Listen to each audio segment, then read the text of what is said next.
What is up, everyone? It is Drew, Traveler of the Burning Abyss here, and by a few people's request, after I kind of asked, I figured I would make this video. There's a lot of YouTubers who are making content right now, kind of talking about the state of the game, talking about prize support, talking about quitting and going to other games, all this other stuff. And a lot of them have been bigger name channels. I'm more of a medium-sized channel, smaller and medium, because I've got 2,300 subscribers, but I've been playing the game since Legend of Blue Eyes. I like to think that I'm fairly knowledgeable. I have my fair share of regional tops and you know, participations in nationals and all this other stuff. And I felt that it was, you know, at least worth me making a video to talk about more perspectives, because I feel that more people need to speak up about everything going on with the game. And I think that there's a lot of things that are important to note with the way the game is going, the direction it's been going, because I have a huge opinion on all of this. And I think it's something that if we don't discuss it more openly, because a lot of people share these kinds of opinions in a way, that you're not going to get anything to change. And I think that's the problem, is that, you know, Konami hasn't been exactly receptive in the past to players' complaints. A lot of other card games, players complain and the company will do something about it. Konami, it's kind of like we complain, and then they don't really fix anything that we want them to fix. Prime example, Christian Hulk Fibrax, that was one of them. Everyone's like, just ban it, just ban the card. And they banned every single tuner around it other than the actual card itself. That was the problem. But I mean, that's just one example, and other people will disagree and say that Hulk was fine. But my big thing is that I've pretty much phased out competitive play completely for the most part. Like, as you guys see, I'll upload like a YouTube video here or there with a deck profile, and I do, you know, keep up with a lot of the game, but I don't go to locals anymore. I don't, for a lot of reasons. We'll get into that more, but I think it's important to note that I do keep up with the game. I just don't really play like I used to. So I've been playing Legend of Blue Eyes, but competitively, like on a much higher competitive level, I think it was around 2013 or 2014 until COVID hit that I played competitively. And then when locals weren't being hosted because of COVID and everything was remote duels, I didn't play at all, because I thought that remote duels were a complete waste of time. My running joke with all of my friends is that I could definitely do something better with my computer and play with myself than, you know, have somebody watch me online play with myself. That's like the joke that I'm running with, because I just didn't like remote duels, and the amount of like cheating that happened with it was kind of ridiculous. So yeah, I didn't do anything with remote duels other than like friends or something, and that wasn't even during COVID. That was literally like a few months ago. And that was like fine, but I'm not entering remote duel tournaments. It's just not happening. But that being said, since my last regional that I played in was in November of 2019. So it's been almost 5 years since I've played in a regional even. I top 4'd that regional with Sal Mangrate. Some people might remember that if you've been with the channel long enough. And then, you know, COVID hit a few months later, and I was like, oh, like, you know, everyone's going to be home for 2 weeks and then everything will be fine or whatever. And then it turned into this whole shit show, complete and total shit show. And then nationals didn't happen, so I didn't go to nationals, obviously, because there wasn't one in 2020. And after that, I was like very unmotivated to even like try and do anything with the game. Like, the invite carried over to the next nationals, and I was like, oh, like I really don't like the state of the game at that point. And then like it progressively just became more and more like, well, I don't like the way the game is now, and it's like, oh, I really don't like the way it is now. It's getting worse and worse and worse. And the player base was getting more and more toxic. For me, a lot of it was locally toxic, but I also don't like a lot of the community itself. I'm very much so kind of a stick to myself kind of person. I don't generally like people for the most part. I'm not much of a people person at all. So I kind of just was like, I'm just gonna distance myself because I don't want to deal with Yu-Gi-Oh players. Like, I don't like Yu-Gi-Oh players. I don't like sitting down with someone and talking like theory and like how you're gonna construct a deck. I don't like talking to people about that, because I have my way of doing it and it's worked extremely well for me for years. And every single time you talk theory with someone, you make like a really solid, valid point, and then they're like, yeah, but that's totally just wrong. And it's like, no, because it works. It's not wrong. So I don't like the whole like banter back and forth with people. It's not my thing. I'm good at it if I have to, but I don't enjoy it, because at the end of the day, I don't give a shit what you play in your deck, and I don't care if you agree or disagree with what I play in my deck. So like that was one of the things, is that I just didn't like the direction of the community, and I was really starting to gain a lot of traction in 2019 to where it was like, all right, like 2020 maybe I could have topped nationals or something, because I was playing phenomenally well. And then 2020 COVID hit, like I said, and nationals didn't end up happening. So I was kind of like, I really don't want to do much right now with the game, because like I don't like the other players. I started getting really sick and tired of like, and this is still ongoing, of like the clickbait content on YouTube. Like, there's so much clickbait content, and I'm gonna do my best in this video to not call other Yugi-tubers out, because I have my own personal biases as to people that I watch, people that I don't watch, and my reasonings for it. But I'm not gonna like start bashing people, because that's just not what this video is really about. It's not about bashing other players like directly. I may like generalize some stuff, but I'm not gonna like bash people directly. But I got like really sick of seeing clickbait content, and I still get sick of seeing it. Like it gets posted on Zodiac Duelist. It gets posted everywhere else, and it's very annoying. Like extremely annoying. It's like, no, you didn't come up with anything like super creative. Like, your idea is pretty dumb. Like, stop acting like it's original. I don't care if it seems original. It's pretty dumb. But kind of transitioning from the community portion, I want to talk about, like, I don't know if I want to call it ban lists or if I want to talk about like relevant decks. I guess it's kind of like mashed into one. I've felt since the January 2020 ban list, when they like destroyed all the toss decks, or the eternal format decks, whatever you want to call them, whether you want to call it toss format or eternal format. I feel like the game, as far as ban list goes, have kind of like nosedived in impact. Like, they've kind of really been not great. Like, for the most part, it's been pretty poor the way it's been executed.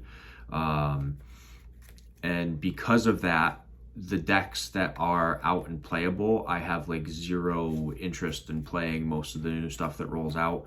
And it doesn't even matter if you play it, because then 3 months later you have to drop like another $500 to bump up the deck. And I'm not trying to drop like an extra $500 into a deck every 3 months that 9 months down the road is going to get like smacked and slaughtered on a ban list. Like, that to me is completely useless. I'd rather invest it into a deck that's going to be playable long term. So like right now, the decks that I primarily have together, like I have Sword Soul, I have Adagnister, and I have Marincess. Like, those are basically the only I have Invoked too. I have like Dogmatica Invoked. And like, other than that, I'm not playing anything. Like, it's literally all casual stuff now, because I don't enjoy any of the current decks at all. The only one that I could think of that I would play, well, two that I would play, and one of them's good. The other one has always just kind of been like roguish, would be Ritual Beast or Vanquished Soul. Like those are the only two other meta relevant decks that I could see myself playing. But like, I feel that a lot of the direction that the game is going is, you know, and I agree with things that I've heard from other Yugi tubers, like Pack said it, what's the person's name from Europe? The plant player. I can't remember the person's name. But Pack and other people have said, you know, that the game is like going in this kind of weird power creep direction.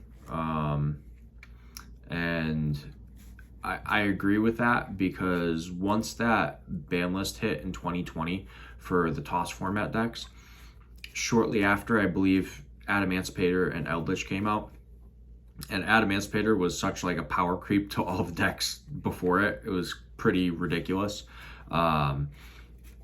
It's like crazy to think that we've gone from that to where we are now, though, too, because we went from like these negate boards and everything where it's just like, okay, I'm just gonna lock you out of stuff, to now there's so much interaction and interruption that you get OTK'd like immediately on the follow-up, even if you have like 3 interruptions. It's actually insane. Really, really crazy stuff. And I don't think that that's a good move for the game. And I think that the most enjoyment I get out of the game is the Time Wizard formats at this point. I love GOAT format. I love Edison.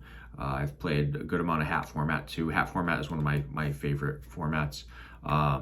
And honestly, I might think about like the 2015 NAWCQ format where it was like Nekroz, Cliffort, Shadala, and Burning Abyss. That's another format that I could see myself getting into. Honestly, even TOS format. I mean, TOS format is like almost 5 years old now. We're approaching it being 5 years old, and like that was an amazing format. I really liked that format. It had 4 decks that were extremely relevant, and then like a couple decks that could, you know, kind of slip in. But for the most part, it was your Thunder Dragon, your Orcus, your Sky Striker, and your Salamangreat. And like all the decks kind of complemented each other as far as competing.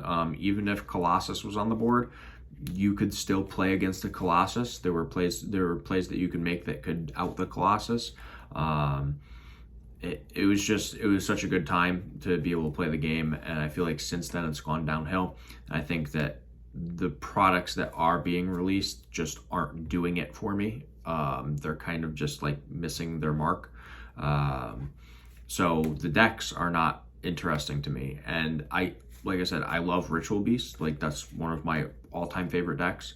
But if I go to a big tournament and I play it, by the end of the day, I'm going to be popping like so many ibuprofen or Advil, because the amount of thinking that you have to do with the deck is ridiculous. And I can pilot it. I've done it for years. I've been playing the deck since it came out in the Secret Forces years and years ago. But I don't want to like have something that I consider a hobby and should be fun be a literal headache. Like you shouldn't have that be a thing. If this is your hobby, you should not be like stressing over it. You should be enjoying it, and I'm not enjoying like the competitive side of it anymore. I would much rather like sit at a kitchen table with like my brother and some of my best friends and play like just any kind of Time Wizard format and enjoy that, because I know I'm going to get enjoyment out of it, rather than go to a regional. I went to a regional probably, I'll say, within the last 6 months, and I didn't play. I just went to buy and sell some cards from the vendors. And like while I was there, I bumped into a lot of people that I knew, and they're like, oh my god, like you're playing in a regional, because I haven't played in a regional in so long. And I'm like, no, I'm just here to like buy and sell stuff. And they're like, oh, like when are you gonna come back and play? And I'm like, oh, like I'm probably not. Like I'm honestly pretty much done. And I've had a lot of people who like have been like, oh, like that's like kind of sad. Like we really having you around and like playing and everything. And it's like, okay, like I get it. But it circles back to the, you know, the whole me being more antisocial and reserved. And the formats, I don't like the formats. I don't like the ban lists. I think the game has power crept way too far, to a point that's almost irreparable. And a lot of the stuff that I see that's coming out in future sets seems to be even more broken. So it's like, okay, like this is going to be just the way the game is now. And I would rather play Time Wizard formats and actually enjoy the game and not be like, ridiculously stressed by it. Because I see a lot of people who are like, oh, like Yu-Gi-Oh fundamentally is like the best card game, has the best mechanics and all this and blah, blah, blah. It's like, it definitely used to. I can agree with that. Like I said, up until January of 2020, I can fully agree. Legend of Blue Eyes to like literally January of 2020, I fully agree with you. And I think the game was great. I think now I almost resent the current format, and I'm like, I don't see a reason to like even bother. And I have a lot of people who like ask me questions like, oh, like what deck are you gonna build like from the new set? And I'm like, none. Like it's not happening. I'm not dropping a few $100s on Fiendsmith. I'm not dropping a few $100s on Snake Eye. I'm not dropping a few $100s on Yubel. Like that's not what I want to do. I have way more fun getting like high rarity Time Wizard cards than I do like playing decks that are going to get hit and my cards are going to get reprinted into the ground come Megaton or Rarity Collection 15, whatever we end up getting up to. So I think that the disinterest in the release product as well as the dissatisfaction with the ban list is playing a huge role. One of the other major topics that people have been talking about is pricing, and I think that a lot of people have really brought this up a lot, but I don't think it's been received by Konami really for the most part. I can go and play almost any other card game, and I know that everyone watching this video has probably heard this already from other YouTubers, but it's all going to be repetitive for the most part. So if you've heard one YouTuber talk about this stuff, you've probably heard them all talk about it. If I'm going, like I looked up some deck prices the other day just to make sure I had some numbers to kind of talk about this more accurately. If you buy like Fiendsmith Snake Eye, you're spending a minimum of like $850, and that's with all the lowest rarity stuff. I think it was somewhere between $830 and $850. So you're spending close to $1,000. You're spending close to $1,000 roughly. And then if you're going to Nationals in Houston, and for me, I'm in New England, I'm gonna fly. I'm not driving that, I'm sorry. If you fly, round trip's gonna be probably at least $400 at the minimum. And then if you're staying for the whole weekend and you're taking into consideration the possibility of topping and making it to the finals, that means you have to fly out on Monday. So you have to fly in like Thursday, do your early check-in Friday, and then if you top, then that's why you book to leave on Monday. So you're there Thursday to Monday. So even if you split a room with a few friends, like that's still a few $100 more.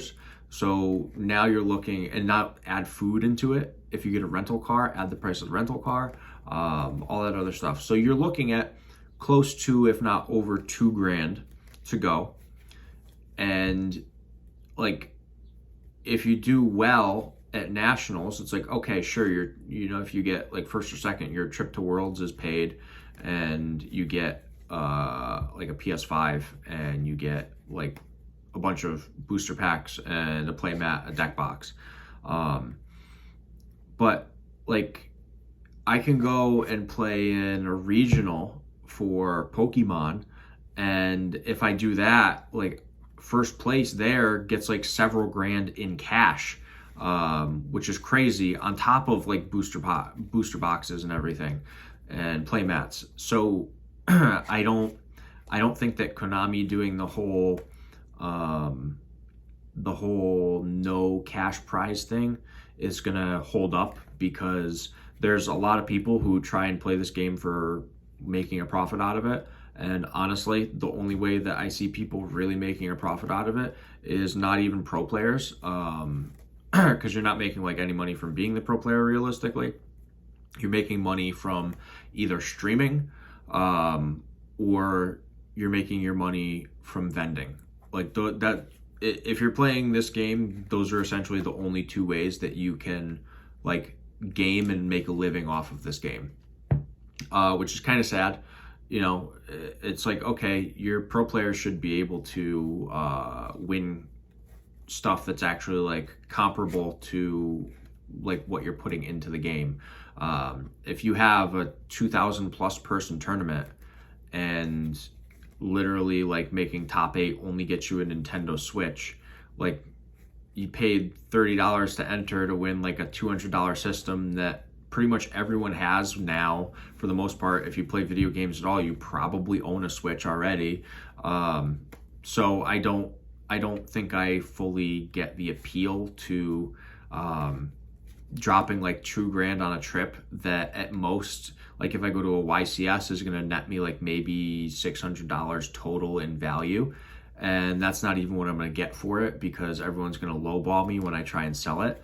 So the PS5 that I got that you could buy at Walmart or Target for like $400 to $500, someone's going to buy off of me for like $350, $300. And then if I can sell like the playmat, like maybe I get $80 for it, maybe I get $100 at most. Deck box, you might get 40. Booster packs, you're probably just going to open. I don't see the incentive in paying $2,000 to win like $700. Like that, to me, it makes no sense. Why would I pay that much money to do that? I have no reason to do that whatsoever. So I think that from a pricing perspective, that this game is absolutely like scuffed. It's actually like embarrassing knowing that that's what we're being given. And I understand like the reasoning was that like Kazuki Takahashi did not want to do like cash pricing and blah blah blah. Okay, fine, whatever. But I saw this great quote about how like Kazuki Takahashi, you know, it was basically, oh well, you know, he doesn't want the game to be about money. And it's like, okay, but now your decks cost $1,000+ and all the travel is like another $1,000, and your pricing that you're giving in return is like $500 or $600. It's like, I think that's not right. Like your ratio is so far off for winning a YCS. It's kind of ridiculous. Nationals, like winning nationals is different, but like that's the only thing that I personally feel is comparable. It's actually winning nationals, because like your travel is paid for Worlds. And like this year, I wouldn't, if I won nationals this year, I wouldn't be happy, because literally they're hosting national or Worlds in the US. Like I already live in the US. I don't want that. Like I would much rather travel to Japan or Europe and see somewhere else that's not Seattle, Washington of all places.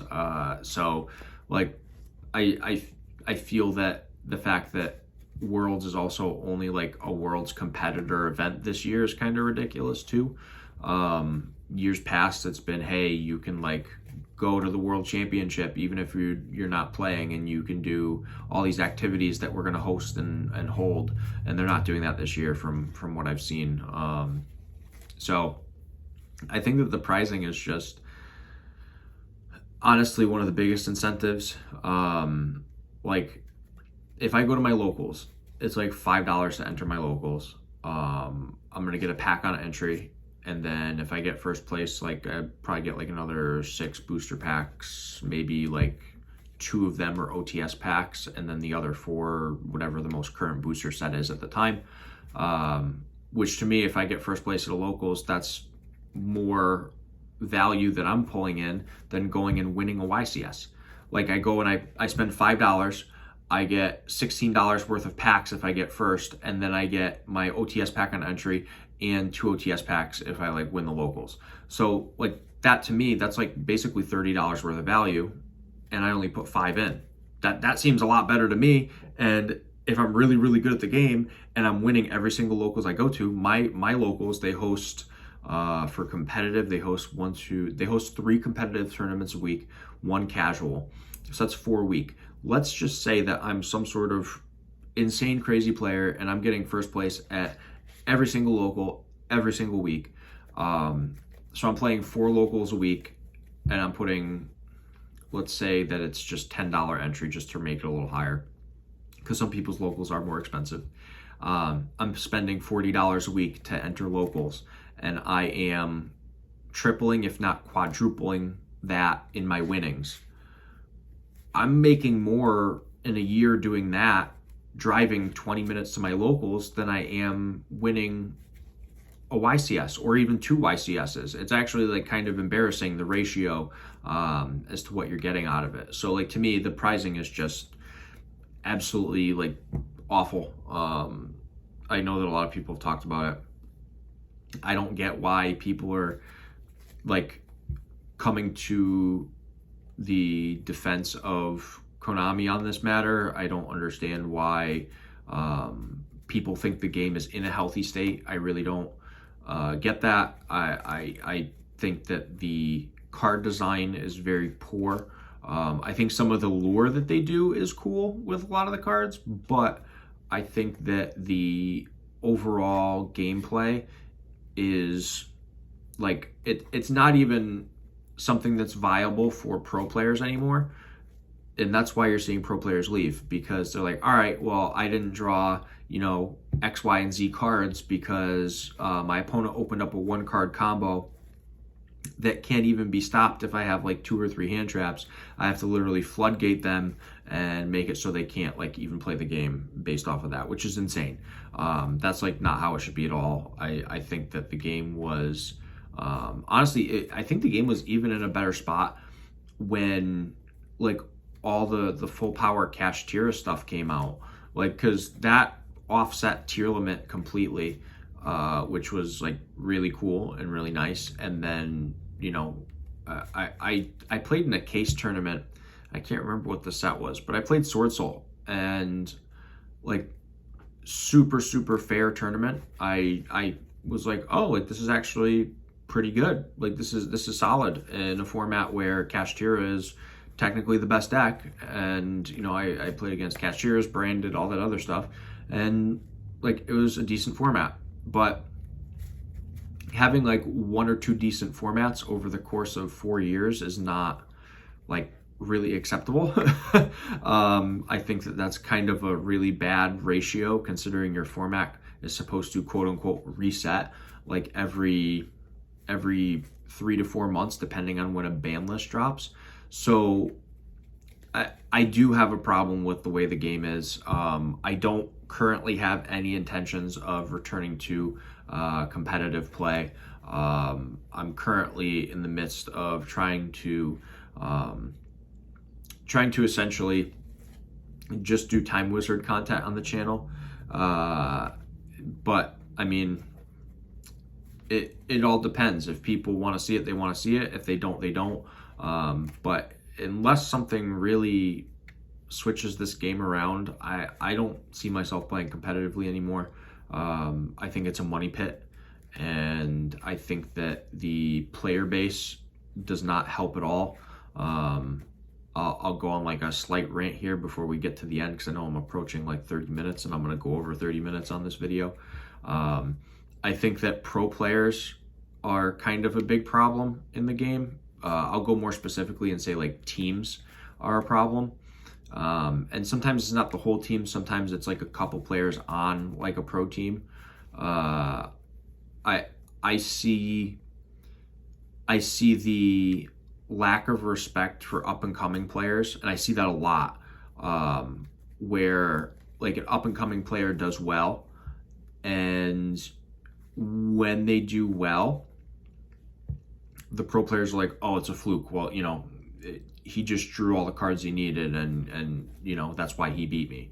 I've heard that a million times, and honestly, like, there are some instances where that's the case, but there are a lot of instances where there's definitely a way around it. And I think that pro players kind of get like this I'm above everyone kind of attitude. I've played a lot of pro players in my time, and I've come across some of the most genuine pro players. I have a bug flying around my head. I've come across some of the most genuine pro players ever. And one of them being some people, like, I said I'm not going to bash anyone, so I'm only going to give like positive stuff to people. So like some of the nicest pro players I've ever met and played against, our current world champion, Paulie. He's from my locals. I've known the guy since 2016 in Fire King Cosmo format. I've known him since then, and he's one of like the nicest people that you will ever meet in the community. Super genuine guy, heart of gold. Like I've known him for years, and he, 8 years pretty much, and he's been like just a super nice person every time I see him and talk to him. I've played against Chris LeBlanc during full power Pepe format when Breakers of Shadows dropped. I played against him at a regional. He was a super nice guy. I enjoyed playing against him a lot. He's very, very insightful, and actually I've commented on his videos before, and I know he does remember me. I was the only person at that regional to hit him for any life points at all that day, so that was kind of cool. Really cool guy. Joe Bogley, also from my locals. I've known Joe since 2015. Always been a super nice dude to me. He was actually the reason that I got back into Yu-Gi-Oh! And I didn't even know he was from like my area. I had no idea. And then, I learned through my locals back then that he was from the area. And that was just like really cool. And I've talked to him a bunch over the years. Really, really nice guy. Always got along with him. I'm sure the list could go on for a long time. I've played against a lot of pro players. Eddie Strom, I played against him at that regional. I top forward in 2019. He was a really nice guy. I've only met him once, but he was a really nice dude. I've played against a lot of pro players, and there are a lot of nice, kind, thoughtful pro players out there. But the problem is that there, in my opinion, is more bad than there is good. I'm not going to list or name the pro players I have had negative interactions with as much as I would like to, but I have had like several pro players that I've played against where they've been like absolutely rude and disrespectful, and I think that goes for a lot of the community, and it's not just pro players. It is people who are learning the game, people who are just have been playing the game for years. I think there is like a very high level of disrespect towards other players in the game. And I think that it's like very cliquey, and like I'm 28 years old, just to give everyone an example. Okay. I'm 28 years old, and this year I've been out of high school for 10 years because 10-year reunion. Woo. I graduated high school 10 years ago, so why 10 years later am I playing a game where everyone who is my age that plays still acts like a high schooler? I'm a grown adult. I don't have time for that. If you want to act like a child, like act like a child, act like an idiot all you want, but I'm not gonna like drown myself with it. So I think that like the community is a huge problem. Honestly, I'd say that even more so than card design and ban lists, I would say that the community is what's pushed me away more than anything else. I just think that it's extremely toxic, and it doesn't matter. Like you could go literally from one end of the spectrum to the other with toxic. It's ridiculous. It doesn't matter what the subject is. People are just insane in every single way. But yeah, there's a lot of reasons for me, kind of going about this, because I think that more people do need to be heard on the subject, and I feel like not enough people are speaking up. I feel like they're just up and leaving rather than speaking up about it. And I think that if Konami was smart, they would do more than just giving out a survey at events. They should be paying attention to social medias and following player opinions and thoughts, especially pro players. People play the game a lot, as much as some of them can be rude and everything. I think that because they play the game so much, that it's worth getting their thoughts and opinions on what's wrong with the game. And one of the best ways you do that is by watching their content.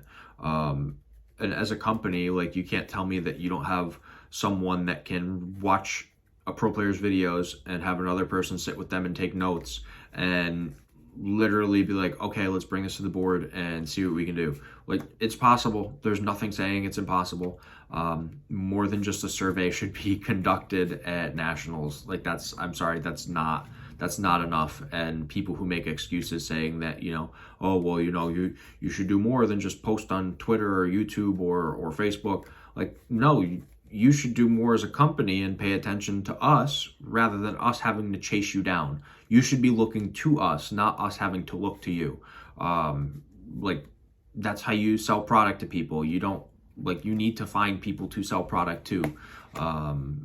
And like, eventually it's going to get to a point where people just don't want to buy the product. And a lot of that is more TCG based rather than OCG, because OCG, they have much better ways of approaching the game, where things are a lot more affordable, things are more accessible. And I think players over there like that a lot, which is great. But here it's like, it's not in a good spot. And I think that something has to be done. But I've been ranting for 36 plus minutes now. I don't think anybody wants to hear me rant for an excessive amount of time longer. And if you made it this far in the video, bless your soul, because that was a lot to digest and a lot to talk about. But I felt like I had to make a video like this to kind of explain. I still have a very good chunk of my cards. Like I said, none of them are, for the most part, like super meta relevant. Literally, I'm sitting here with like Edison stuff right now, and just like chilling with that. But like, yeah, I'm just kind of at a point where it's like, all right, Time Wizard formats it is. I'm not going to bother with anything else. It's not worth it. Like, there are so much more better things in life for me to be doing than worrying about what's meta and how to counter the meta. So, if anyone wants to see Time Wizard content, give the video a thumbs up. Don't forget to smash that subscribe button, so I know that you want to see the content, and comment down below what formats you want to see from the Time Wizard type of thing, and maybe I can get some live duels recorded, whether it's me and my brother or me and my friends, or if there's any other like just formats in general. It doesn't have to be Time Wizard. I know that one of the formats gaining popularity right now is Domain format, which is basically like Commander for Yu-Gi-Oh. So like, I looked into it and I thought it looked pretty cool, so maybe I can try and do something like that. But yeah, if you enjoyed the video, give it a thumbs up, smash the subscribe button, and comment down below what you want to see next. And for right now, this is Drew Travel, the Burning BS, signing out, guys. See you later.